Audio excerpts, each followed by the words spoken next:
تو حضور علیہ الصلاۃ والسلام نے سوچا چلو یہ اپنے نہیں مانتے، باہر والوں کو جا کے سمجھائیں، شاید ان کی سمجھ میں آ جائے۔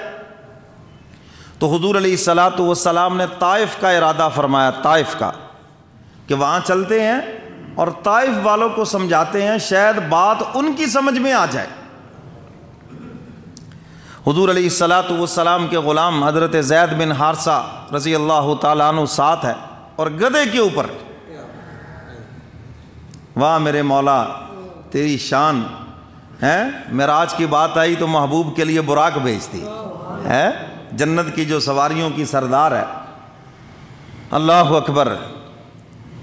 حضور علیہ الصلاۃ والسلام طائف پہنچتے ہیں اور دل میں یہ خیال ہے کہ شاید یہ لوگ میری بات مان لیں، شاید ان لوگوں کو میری بات سمجھ آ جائے، مکہ والوں کو تو سمجھ نہیں آتی، ان کو سمجھ آ جائے۔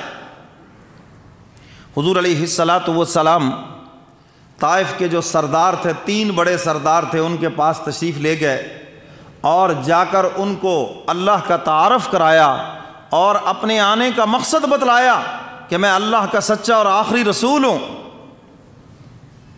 انہوں نے بجائے ماننے کے صرف انکار ہی نہیں کیا بلکہ آپ کا مذاق بھی اڑایا، اور نوجوانوں کو حضور کے پیچھے لگا دیا، وہ حضور کے پیچھے تالیاں بجاتے تھے اور پتھر مارتے تھے۔ اللہ اکبر۔ حضرت زید بن حارثہ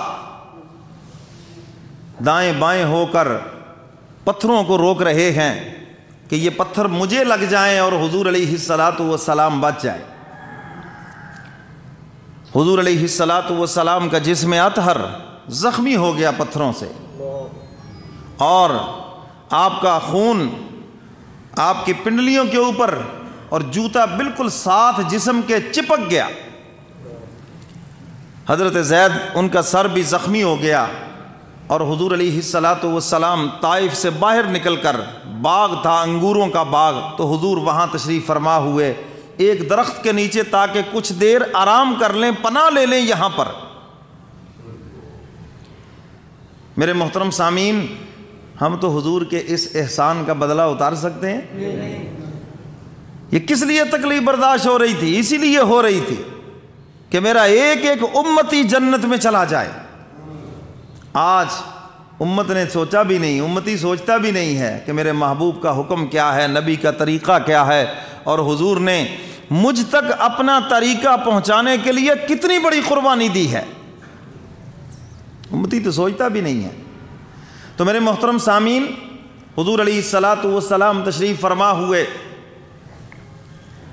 اور حضور نے پھر ایک دعا مانگی خدا کے دربار کے اندر۔ دیکھا کہ اللہ کے غضب کا دریا جوش میں ہے، کہیں ایسے نہ ہو کہ عذاب آ جائے اور یہ صفحہ ہستی سے مٹ جائیں۔ حضور علیہ الصلاۃ والسلام نے دعا مانگی، اور یہ بھی آپ کو بتاؤں، جب تکلیف پہنچے نا، اس وقت قبولیت کی گھڑی بھی ہوتی ہے۔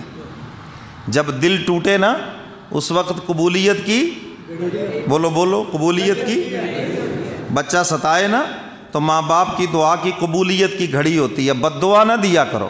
میری مائیں بہنیں بیٹیاں خاص طور پر سن لیں کہ وہ بد دعا نہ دیں اس وجہ بیڑا غرق ہو جائے، مر جائے، دفع ہو جائے، فلاں ہو جائے، کیونکہ وہ قبولیت کی گھڑی ہوتی ہے، اور قبول ہو گئی دعا، بد دعا اولاد کے حق میں، تو پھر جب بیڑا غرق ہوگا تو پھر تم ہی رو گے بیٹھ کر۔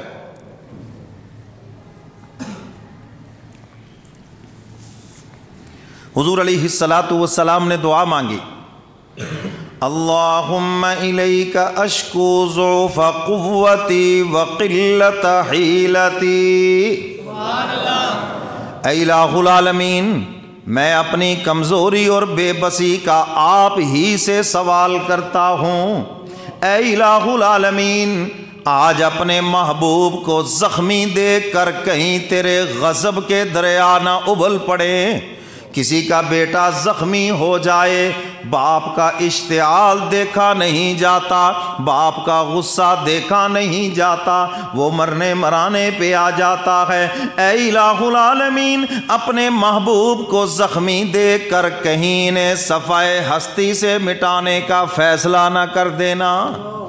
اے الہ العالمین میں نا امید نہیں ہوں، اے الہ العالمین میں آپ کی رحمت سے پر امید ہوں، اگر یہ لوگ ایمان نہیں لائے مجھے آپ کی رحمت سے امید ہے کہ ان کی نسلوں سے ضرور لوگ مجھ پر ایمان لائیں گے۔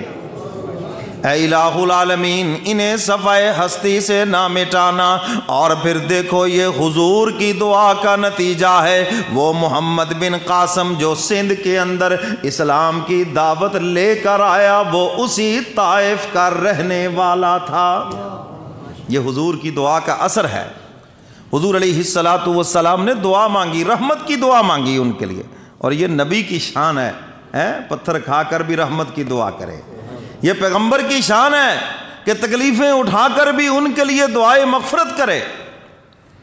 حضور دعا فرما رہے ہیں، جبریل امین آ گئے اور آ کے عرض کیا اللہ کے محبوب یہ پہاڑوں والا فرشتہ ساتھ ہے، یہ ہوا والا ہے، یہ فلاں فرشتہ، یہ تینوں آپ کے پاس کھڑے ہیں، آپ حکم دیں۔ اللہ اکبر۔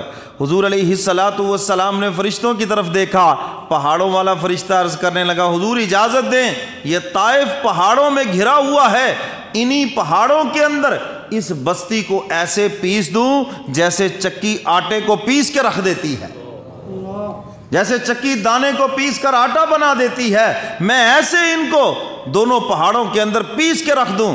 حضور علیہ الصلاۃ والسلام نے فرمایا ٹھہرو ٹھہرو ٹھہرو، ذرا مجھے اس سے بات کرنے دو جس نے مجھے رحمت للعالمین بنایا ہے۔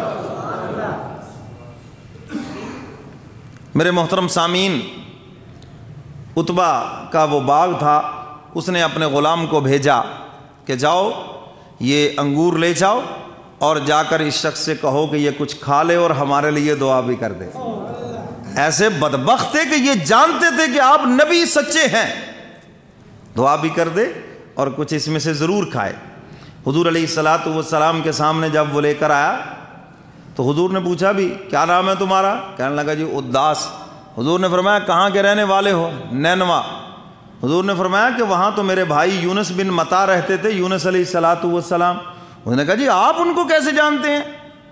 کیونکہ اس زمانے کے اندر پیغام رسانی کے یہ تو چیزیں نہیں تھی، ایک علاقے کی خبر دوسرے علاقے کا کوئی آدمی بتائے تو بڑی حیران کن بات تھی، آپ کیسے جانتے ہیں؟